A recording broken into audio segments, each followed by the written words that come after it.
Rouillé, perclus, courbé sur son bâton de chêne, quand Buteau le braconnier dut renoncer à l'affût, bien qu'on ne l'aimât guère vu son âge et sa gêne, au bureau de bienfaisance tout de même on le secourut, au cabaret jamais on ne le voyait boire, il passait fier avec son chien causant quelquefois, pour dire que l'assistance étant obligatoire, c'est sans honte qu'il touchait son secours au bout de chaque mois, puis il sifflait son chien, allons mon vieux Pato, et tous deux s'en allaient, le vieux parlant tout haut. Mon vieux Pato, toi qui es qu'une bête, t'es bien meilleur que certaines gens. T'as pas de dessous de malice en tête, quand tu veux mordre, on voit tes dents. Tandis que les hommes, bêtes à deux pattes, sous des sourires cachant leurs crocs, à l'instant même où ça vous flatte, ça vous mangerait cœur et boyau.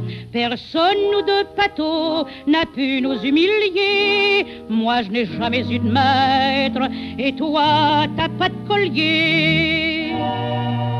Un jour, comme il sortait du bureau de bienfaisance, il salua monsieur le maire qui dit « Bonjour Buteau ». « Tiens, c'est à toi ce chien-là ?» « Oui, dit le vieux sans méfiance. Une brave bête presque aussi vieille que moi, n'est-ce pas, Pato ?»« Je comprends, répondit le maire, c'est un ancien complice. On s'aime pardi, seulement Buteau, moi je te préviens. Entre tes secours et ton cabot, faut que tu choisisses.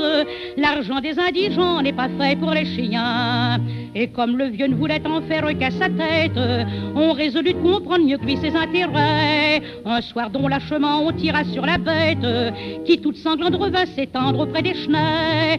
Alors le vieux Buteau saisit sa cartouchière, il arma son fusil en grondant assassin. Mais Pato fit entendre une plainte légère, et le vieux en pleurant se pencha sur son chien. Et comme la bête semblait lui dire « Achève-moi », le bonhomme à genoux fit un signe de croix. Mon vieux Pato, nous sommes trop bêtes pour comprendre quelque chose à la loi. Finissons-en, la charge est prête. Un coup pour toi, un coup pour moi. Pato, on va partir ensemble au pays d'où personne ne revient. Mon Dieu, tout de même j'en tremble. Pardonne-moi Pato, tiens-toi bien. Et c'est comme ça que l'on vit, doucement dans les cieux, monter l'âme d'un chien avec l'âme d'un